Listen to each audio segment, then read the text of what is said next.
Hey, welcome to Tarmac. I'm Dave. I'm Matthew, and today we've got the Volkswagen Amarok V6 Darkside Edition. Now Luke would say that he's never going over the dark side, but Volkswagen would beg to differ. Let's take a closer look at this.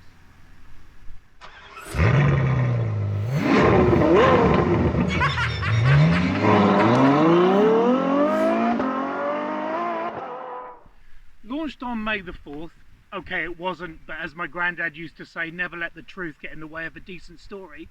The Amarok Darkside Edition is the latest version of the tried and tested Volkswagen Amarok. Let's take a closer look at what they've added. Dressed in carbon steel metallic paint, the theme of this vehicle, or this big Amarok, is obviously black. So what you get is blacked out grille, bi-xenon headlights, all the under front valance here is all black, and round the side matte black mirrors, gloss black side step, 20-inch very glossy, very cool wheels, black door handles, black sports bar, black 4Motion sticker, a big bold black bumper in matte. Even the tail lights seem to be darkened out a little bit. It's got a big black cover that enters to a big black area back here, which offers plenty of space for everything. It's the dark side in here. Let's take a look under the bonnet. Something dark and sinister lies under there too. The V6 turbo diesel engine, 200 kilowatts of power with overboost, and a massive 580 newton meters of Death Star pulling torque. 0 to 100 comes in around 7.3 seconds, which is magnificent for this size vehicle. But the darkness carries on inside. Let's have Matthew show you around there. Entering the dark side means you get some abilities that are supposed to be unnatural. But what Volkswagen does is they just give you a whole lot of posh leathery stuff, like these seats, covered in suede and leather and with a cool carbon fiber look trim to them. That's a nice touch as part of this Darkside Edition. Well, what else do you get? You get a piece of piano black plastic that spans the whole dashboard.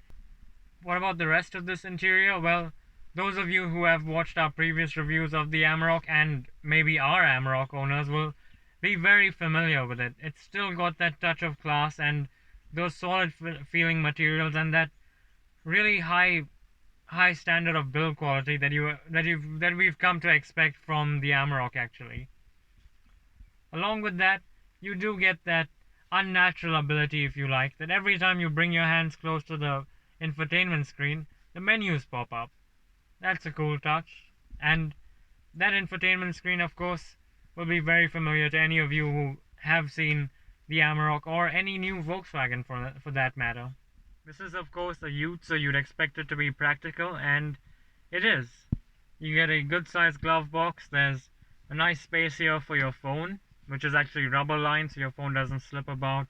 You've got two cup holders in the middle here, two in the back there, and a decent sized storage space under there. You also get Volkswagen's old party trick of having the door bins felt lined, so you can actually put stuff like your phone in there.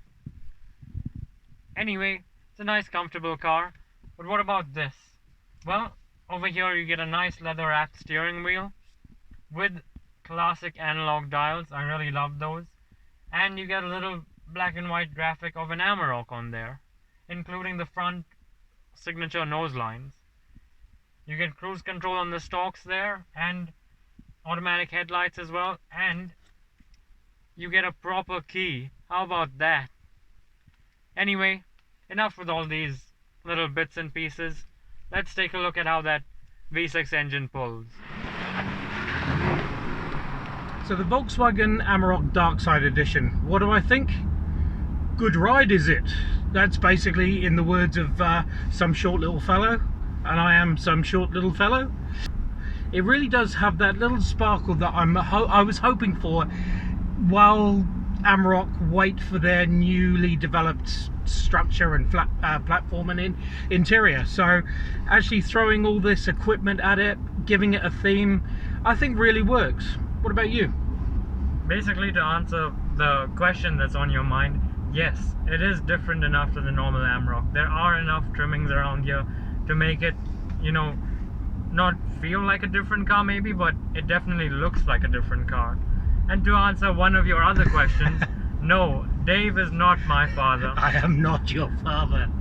I love this theme. It's very funny. The ride itself is unchanged and is still amazing. Off-road, gravel, on-road, it's a very comfortable ride. It's really happy to be on whatever surface you want to throw at it. And we were on a gravel road actually earlier, and the great thing with the Amarok is that it's so comfortable on rough roads like that. You barely get any sort of noise coming into the cabin, and there's no tremors going on, and you don't hear the chassis creaking. It for essentially a luxury ute, you know, it's got leather seats. It's so comfortable off-road. The engine, really, this is the engine you want. It's just full of energy, full of poke, full of towing capacity. I don't know, it's just full on. It's such an enjoyable, hefty ride. And the fact is that, you know, time and time again, Volkswagen have talked about the 580 Newton meters that comes from that engine, but it's the way it delivers it. As soon as you plant your foot down, it's not like you're pulled into outer space or something like that. The power delivery is really linear, but there's no getting over the fact that it pulls this big ute to 100 in less than 7.5 seconds. Yeah, 7.3. I mean, that's sports car rate of old, really. That's actually almost as fast as yours. Your white stormtrooper there, yeah.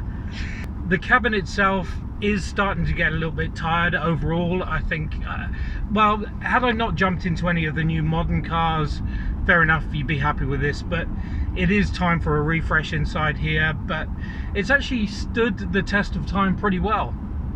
I mean, updating the infotainment screen, you know, through the years has definitely kept it relevant in that sense, and the analog dials and the actual physical key that I pointed out earlier give it almost a more rustic sort of sense to it compared to, you know, the modern technology that's going on where everything is touchscreen and stuff like that. It's something different. Steering for me is still just a little bit too light. I mean, it really is. It's great around town, but as you start to go into the wilderness or into the countryside, it's just a little bit too playful, a little bit too easy to go and steer. And make no mistake about it, that's, I guess, a little bit worrying when you look at the fact that this is a big, heavy car, and the size becomes quite obvious when you're inside here actually, because me and Dave are quite far apart over here, and the doors are so wide that in fact it's about the perfect width for you to rest your arm on it as you're driving through the city or the countryside maybe. And especially now that there's no social distancing, we could sit a lot closer. We could. Something that is quite hard for somebody my size is to get into this ute. The running boards are not there, so therefore I think I need probably a step ladder every now and again to get in. We can certainly use the step that's on the back there for the sides, because I was experimenting earlier with all sorts of different ways to get into the ute without using the running boards, because there are none. Yeah, it's actually fun to watch that. We should do a bloopers reel.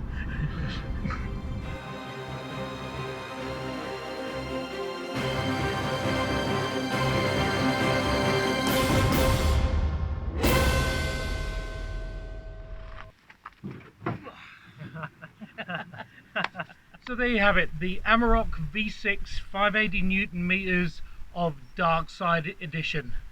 What do we think? Well, with all those Darkside editions, we think that this truck is something Mr. Vader would be proud to drive. And I think Luke could be convinced too. Thanks for watching. Make sure you hit that bell icon to be notified every time we make a new video. Yeah, we want to thank you for watching, and we want to see you on the next one. See ya.